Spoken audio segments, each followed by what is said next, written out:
Hey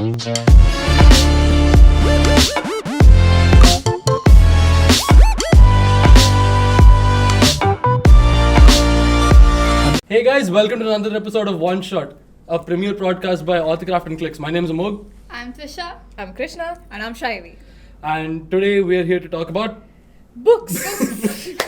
we also have two special people from SACA over here. So we have Krishna, who is the president, and then there is Shaivi, who is Shaivi. So again, like we mentioned, today's episode is about literature and books. So it's going to be a very nerdy one. So you've been warned. But then I want to start off by asking, what are your favorite books? Percy Jackson, Harry Potter, Hunger Games, and currently Song of Achilles. What about you? I geek out over Harry Potter, but recently I've been getting into self-help books, which are not quite self-help, which are not helping. Examples? Oh yeah, there's one book right here which I've been reading. It is called...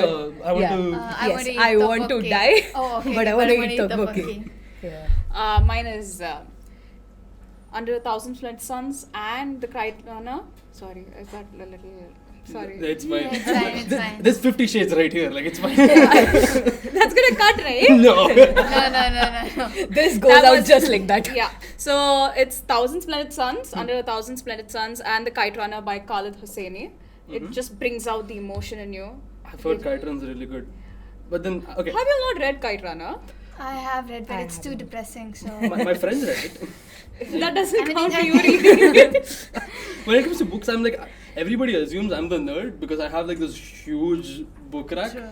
But then it's the most basic books out there. It's like... Hardy Sharma. Huh? Hardy Sharma. Not that basic. Okay, Percy Jackson's great. I have the entire Olympian series. Then there's a lot of Diary of a Wimpy Kid. There's Assassin's Creed books there.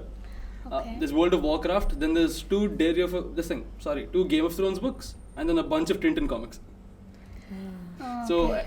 That is I feel That so is unsophisticated. a Everyone's sad- answers. No, it's Yeah, okay, that it's genre fine. is called Amogh. Yeah. It's like, just okay, like- sophisticated it's a very self-help different books. kind of nerd. The Kite Runner. And then like Percy Jackson, I'm just there like Tintin. Just Warcraft. That's what goes on in your head, right?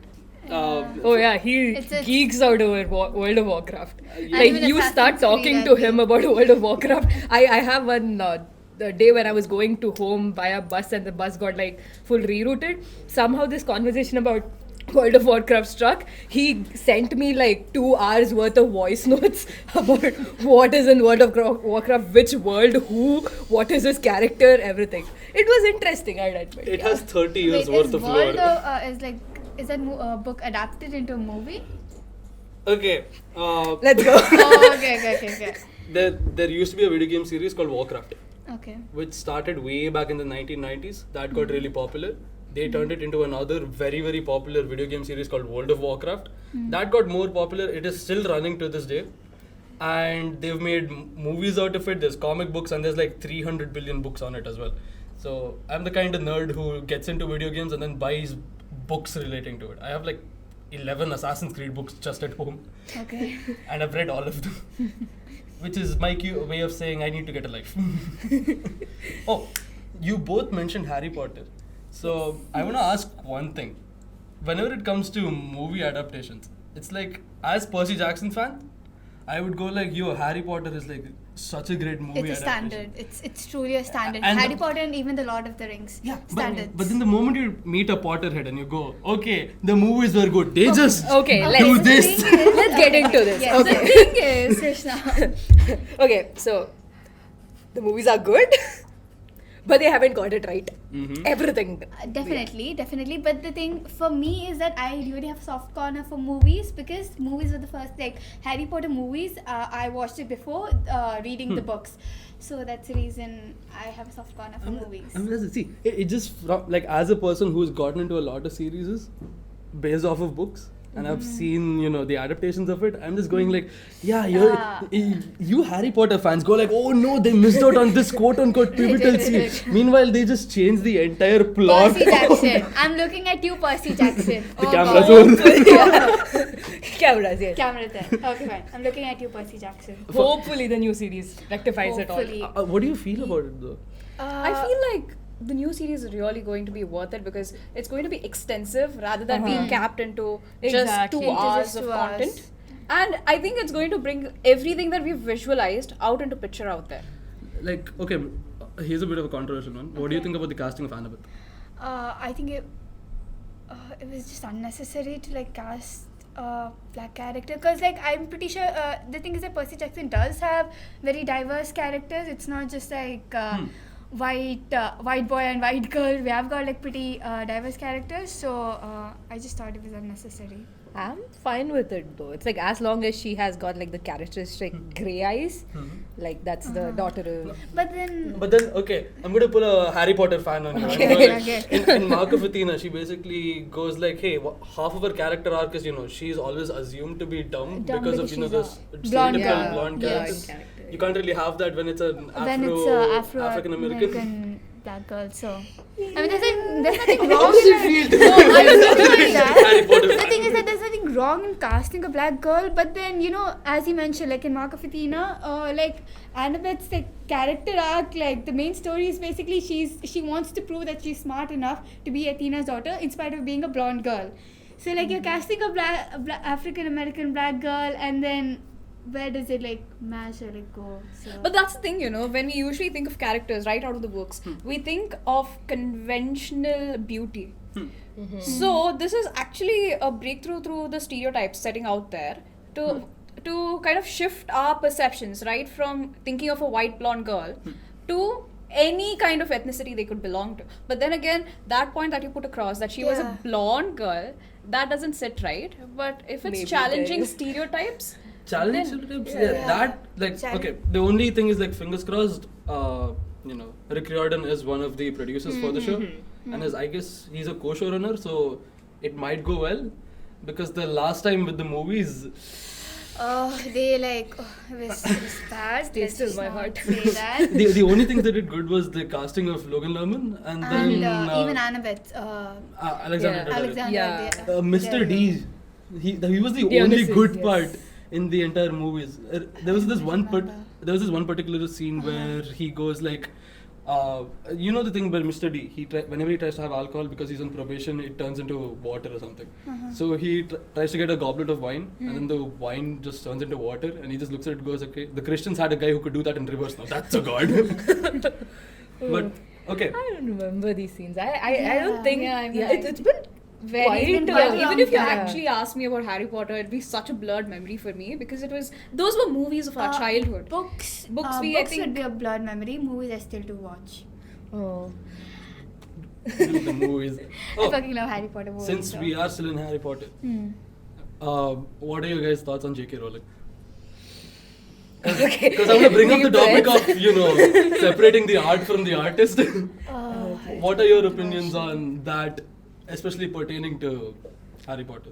See, she is created. Do we take into consideration that some of her characters, were what she says they weren't, like Dumbledore? Yeah. Yes. So it's like, see, she has created such a magical world, which has helped so much more people than the amount of hate she generates.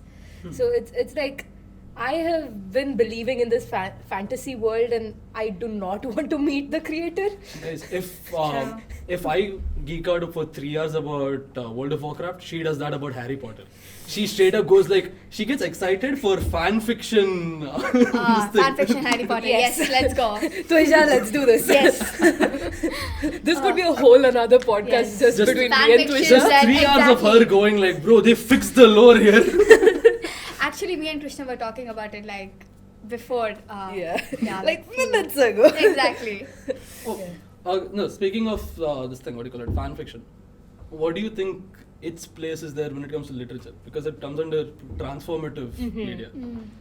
What do you, what is your perception of fan fiction? Are they good or are they just fluff? I mean, some are straight up good. Some are really good. Some are really good. I feel like I especially, Girls of St. Agnes especially started off with fan fiction. A lot of them know which one specifically. Is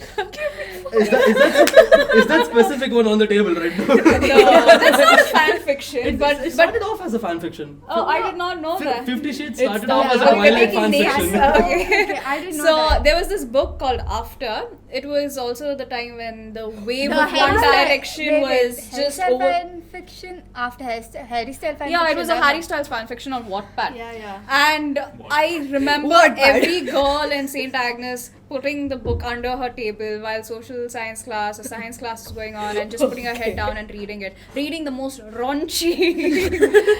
We are good Excellent. influences, guys. But that, of course, instilled the love for us in reading and then led us into discovering better novels. True. So your whole discovery for literature started with raunchy novels. Unfortunately, but Like, if a good is a bad. What was wrong with Dairy of a story Weekend? didn't really get it. Oh no, we did See, we it's a did story- read yeah. Goosebumps, Diary of a Wimpy Exactly. Kid, Chicken Soup for the Soul, and And even Agatha Christie Like the books ones and who all. read smart and all that Yes. in like Yeah. public, they are like the strongest soldiers out there. Like they can read like the smartest stuff on the bus. The person would think they're reading the Bible. That would be their expressions. They're just so good at expressions. Have you ever read a novel which has made you want to just close up the novel for a minute and just absorb what you have read? Just Several. live it. What would Actually- that be for you? Wait, I need to think about it. I think this one, The Poppy Wars by Arif Kwong. It's basically a book. It's sort of like a fantasy book, but based on like the Japanese invasion of China, especially the this one. The 1945 where like women were sexually assaulted and all. Yeah. And it's just so impactful and it's just so fucking good. Oh, it just made me want to like. I needed a few minutes to like think about it and I actually went to like Wikipedia, not just Wikipedia, and like Googled everything, the shit out of the topic. So it's that good. That's crazy. What about you? Yeah, I'm bringing it back to the fan fiction. Let's go. Okay, there was one fan fiction. I am quite embarrassed to say this. There was this fan fiction called Manacled in Harry Potter fandom. I've heard you this thing Yes. rant about it. No, so the ones who don't know, Manacled is a fan fiction about Hermione Okay.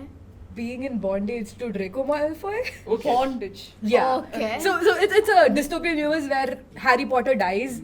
Okay. Hermione is locked up and everything, and like each person gets a slave, and Draco gets Hermione. Oh, that is okay. Okay, See, okay. don't judge me. No, don't I'm not judge judging me. anyone. I don't judge people. Amogh. I have read. Okay, so We've had this exact same yes. So the whole thing goes like, okay, the start might be a cringy thing, but then the ending is so sad. Like, okay, for the ones book talk fans, for the fan fiction fans, you would know this. It is like, and she was just a order member. There's a sentence, something similar to that. It is so sad. It's like the whole story revolves around Hermione being a order agent who is very in secret, working to get back the order and all that. And in the end, nobody knows that. Like, finally the good people win, but then in the end, nobody knows that Hermione is the one who did everything. So there is an autobiography released later on, and there is Hermione's picture and just a side note telling that she was just an order agent, she didn't do anything. And like that just tears at our souls because like she did so much throughout that whole book. And like that was the like last chapter of that book. I just finished that and I'm like, damn, now what? Because yeah, it left a hole. Yeah. For me, this is a very, very nerdy book. It's called Heart of Darkness by, I forgot the name. Well, wait, let me just Google it later. But then, Heart of Darkness is a book that revolves around the philosophy of. It basically argues that for every single person, there is a darkness within you, like in most worst aspects, just buried deep within. It's a part of you that you don't like, confronting. But then the only way to make peace with it is to let it out once and face it head on.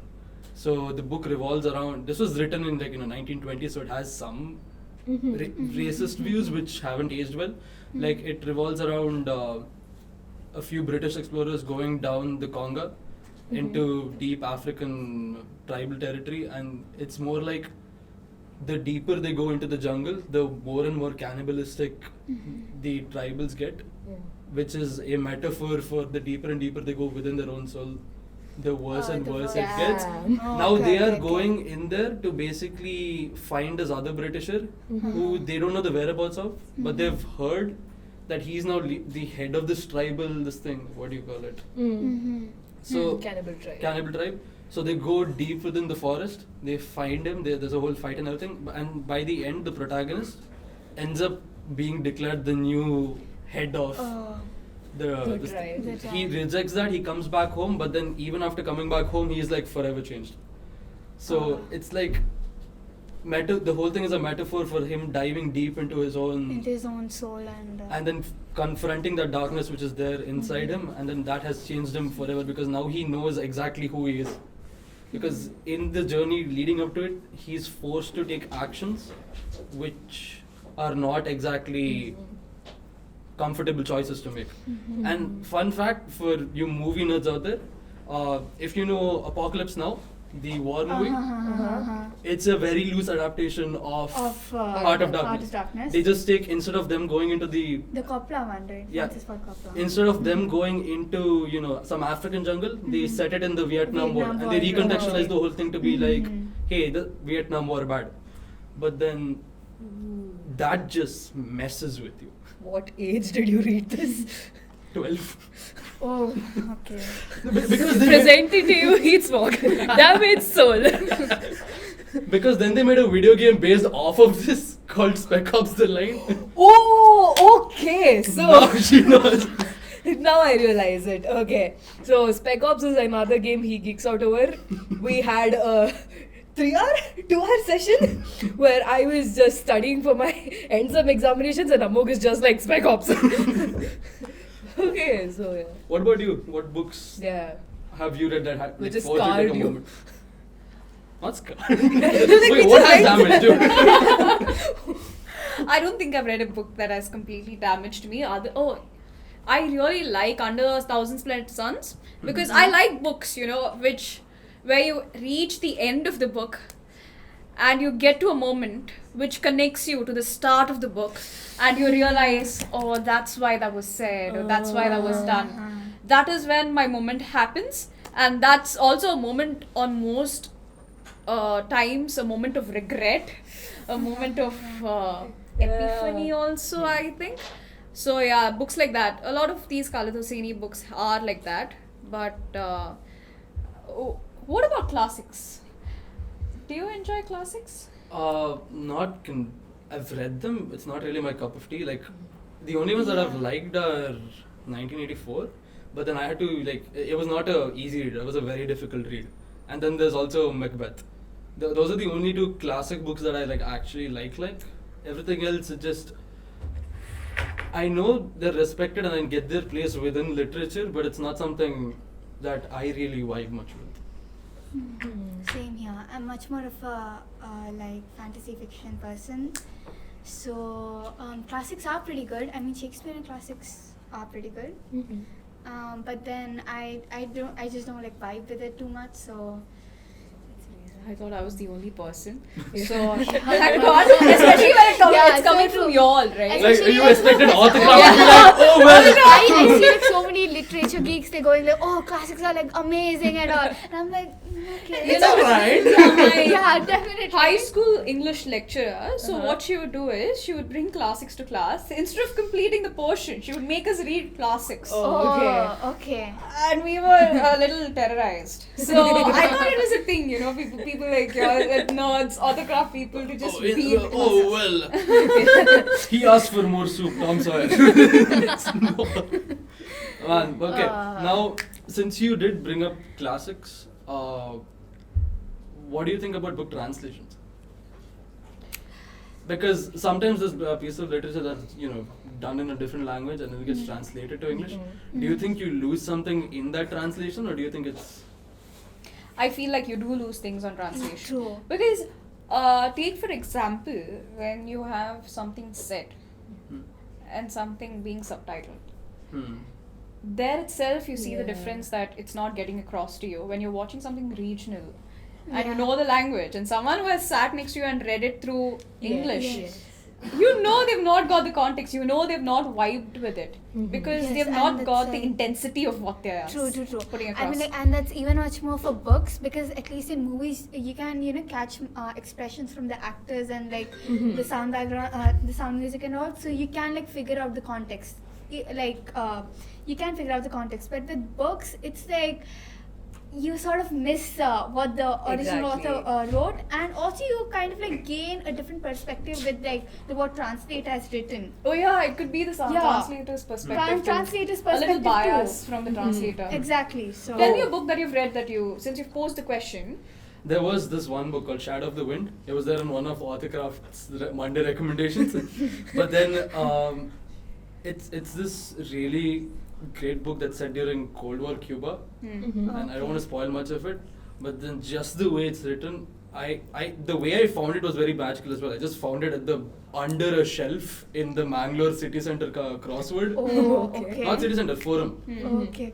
And then it didn't even have like, a billing tag on it.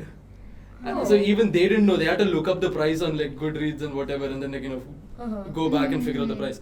So, but by God, the way it was written, it's one of the few books I can just go like, chef's kiss. What was the original language? Turns out it was Spanish. I didn't even realize it. The English translation was so poignant and beautiful. It's only after I finished the book and I was going down like a rabbit hole of trying to find out what that book was about. I go like, oh damn, this is Spanish translation.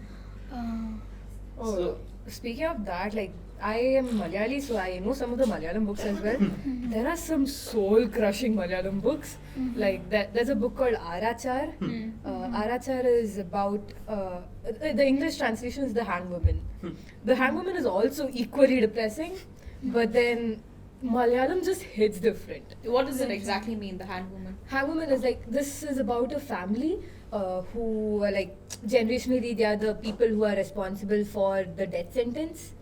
Okay. Hangwoman. Hangwoman. So she is. I heard hang. I just heard hand, I was like, It is the death. So she generationally they have been Yeah. hanged people.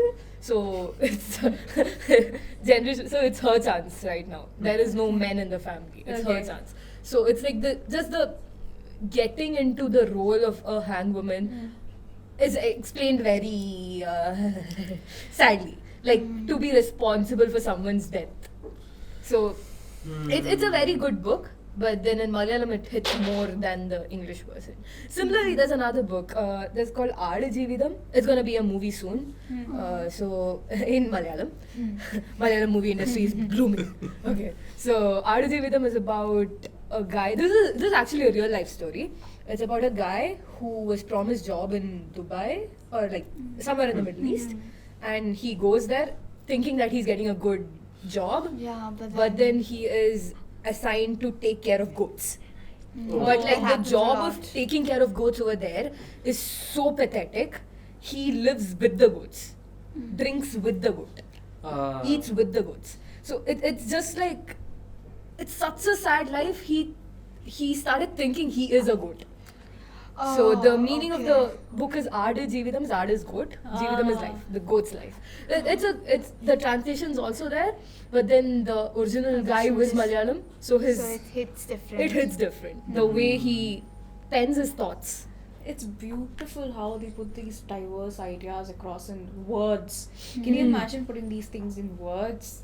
Like the entirety of it. I have one, when we talk about regional translations, I have one very controversial question to ask you all, which we have debated over a long period of time. Indian authors to international authors, or Western native English speaking authors. Do you have your biases against these two?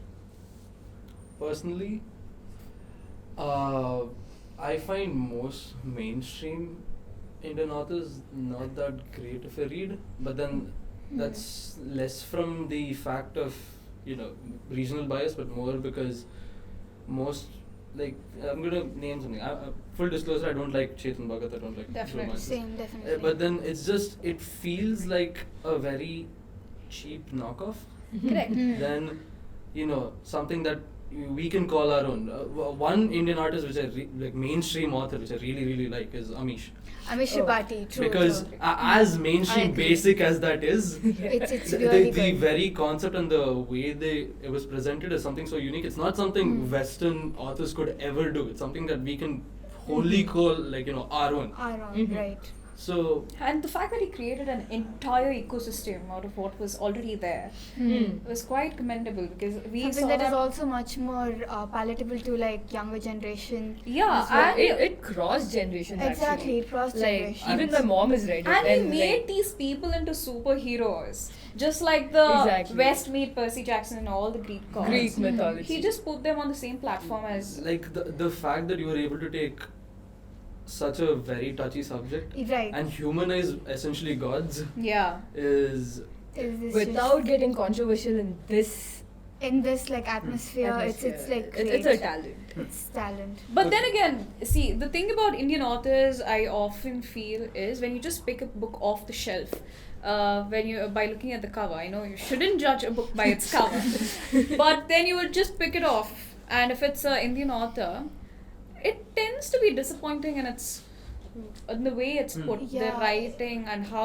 lightly they take the subject and how they want to sell things to the mass market rather than really dig into a matter and intensify Yes. on it. true. Okay, since we are talking about books right now, I want to bring up one question. When it comes to books, what do you prefer more? Standalone books or franchise books? Good question. I think you'll hate me for this. I like standalone books Even because I I like can standalone finish books. it in one book. Franchise, like I won't take the series now because I will get cancelled. I'm starting to read this particular series and I know I have to go through like 8 books to Eight completely books, get Harry Potter. done with Harry Potter. I know what happens to a particular character. Oh man, but I'm looking at you, Snape. I'm glad you can read minds. Chris Snape, this Lupin, the Sirius, like which one? No. That is another good thing about fan fictions. They come back to They come back to life. Yeah, they come back It's to like, life my with, like, poor heart is different, like crying after Snape's death, and is like next fan fiction I open, Snape is alive and well, and I'm like, okay, my heart is back. Yes, so do you like series? I used to, but now I just like standalone books after I got into A Song of Ice and Fire. Because for all mainstream people who do not know what A Song of Ice and Fire is, it's basically Game of Thrones. Now, the writer is George R.R. Martin. The series is supposed to be 5 books. He's finished 3. He's been writing the 4th book for the past 10 years. Yes. Who knows when it will be done? The thing is, he's not finishing it. He's doing everything else apart from finishing it. He even co-wrote a video game. Elden Ring was half written by him. That book series is never going to finish. It's like procrastination at level 100. So I'm just there like, nahi hoga. Meanwhile, then you have something like Gone Girl. It's like a standalone story. Amazingly written. The movie is also amazing. So, it's a lot more palatable in going like, hey, this is nice. Plus, another thing with franchise books is, if you lose your interest in between, you have to start all the way over from the very beginning. We were talking about that Because actually. there are like too many characters. Too many characters. storylines too and many arcs. events, That so, too. like, it's Yeah. too hectic. And then they just throw out some random info. I'm like, Yeah, when yeah. did this happen? I have to go check. Exactly. It's a good thing you brought that up. I wanted to bring up comic books. Okay. Oh, okay. Welcome to my domain.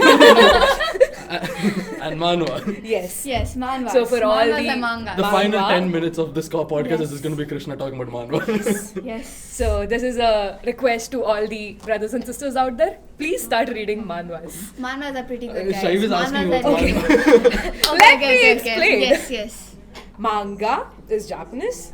Manhwa is Is Chinese. Korean. Okay, yeah. Manhwas with yeah, that UA is, is Chinese. WA. Manhwa is Korean. Is Korean. The difference is Japanese mangas are not colored. They are like sketches, black and white. Manhwas, which is Chinese, they are colored, but their art style is very different and it is hella long. It's like at one point you'll lose interest unless the story is like very interesting. Manhwas, on the other hand, Korean guys, you're doing the it's- best job on earth. It's really good. It's It really is good. really good. I mean, like the storylines are like so good that K-dramas are actually like manhwas are actually being adapted to K-dramas. So it's like that good. And those who say like K-dramas are like I like how there's like a K-dramas clear are divide really good. Like, editor, can you just put like a wall here, a wall of books or something? They're just there like geeking out, and me and Shaivi was just there like, absorbing okay. Should be considered. Let's talk about manhwas. There's a hedge. Okay, recommendations, Yes. full disclosure, Ellie Seed. See, the thing about manhwas is they don't know how to advertise them. The description which is written for Aniseed is a cat with superpower meets a kid who doesn't know he has superpowers.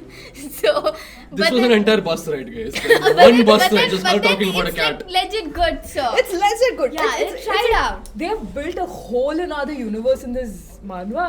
It's about like superpowers and like the top 50 on earth, top 100 on earth, and they are like a society operating apart from the general society. Like nobody knows they exist, but we don't know how nobody knows they exist because they are so good. But yeah. Kind of But sounds like tell Harry me. Potter. See, secret societies are the way to go. Secret Would you, society, let's would go. you, Secret based on your societies, let's go. description, would you start reading manga? Definitely not based on the cat who has a superpower. Yeah, But definitely. the cat not. might get me Have in. you But there. tried it? Have you tried it? I have. I've I want to get. I've shown you one episode. I've read. The Yes. thing is, I want to get into graphic novels. Apart from Tintin, I legit have like the original unopened copy of The Killing Joke.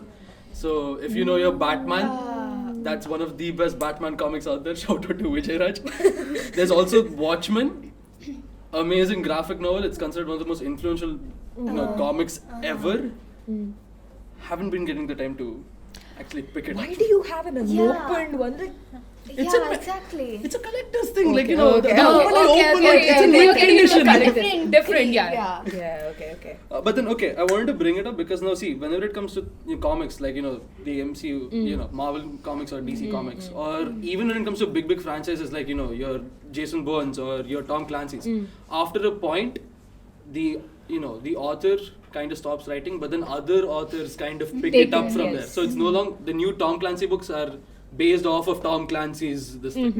So, what do you feel about somebody else taking a pre-existing work and continuing it? Do you think it's good for like the original vision of the It's kind of like artist? fan fiction. Or- Yeah, it's kind of like a fan fiction. Enters into but fan you're fiction like- domain, but like at Yeah. least you get emotional It's like support. official, yeah. Like I know it's done, but I Yeah. get more.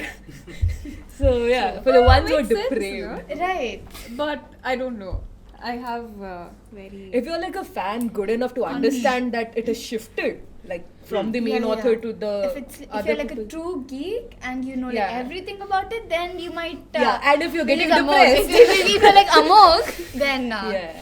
yeah. But then It's, like it's hopeless. I wouldn't mind. Like, I'm into World of Warcraft. 30 years. There's like 17 different authors at this Exactly. point. They've done so many retcons. If you're a geek or whatever, the concept of retcon means they'll write something and then a few years later they're going to be like, oh no, it actually became something else. So as if you are into any geeky domain or whatever, you're going to find that to be like the bane of your existence. Because Like how Dumbledore became gay. is that? Yes. Okay, this is a very geeky problem, and I'm going to end it on that because after I tell this, most people here are going to end up killing me. I did not buy this book, but there is because the lore of World of Warcraft was getting so bad, they made like a chronicle book which is like 8,000 pages long. 3 books, 8,000 pages each. Each book cost like 10k. Are you like casually dropping birthday gift ideas? No, because the worst part, last year they dropped a new expansion for the game and then they retconned the whole thing. So that 8,000 pages is it's null and void now. oh. Yeah, we're not buying okay. that. We're not we buying just that. don't have the budget for it. So, books are really expensive if you get into long franchises. So, Oh yeah, that's one more Books reason why you shouldn't be generally getting are into like long. kind Oh of yeah, franchises. how do you get second-hand books? Like usually, what's your go-to? If you're buying Are second-hand, you not from Bangalore? yes, like what's your go-to? Not Bangalore, not Bangalore, not Bangalore. No. Bangalore. Bangalore. What's your Papas. go-to? Papas. Okay. I have got no idea about it. Okay, so for the ones who don't know, No idea. Papas, our famous ice cream parlor. Outside there's a second-hand bookstore. You can so- sell, you can buy, Yeah. and the buyers are very negotiable.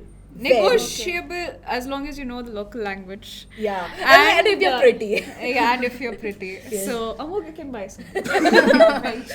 I go there, they're going to double the rate. Just like how we've gone double the runtime for this podcast. Thank you everyone for tuning in. Do follow us on Spotify, Instagram, and on YouTube. And we'll catch you soon in the next episode. Bye-bye. Read books. Read books. Now where is Go back. Why do you have 50 shades?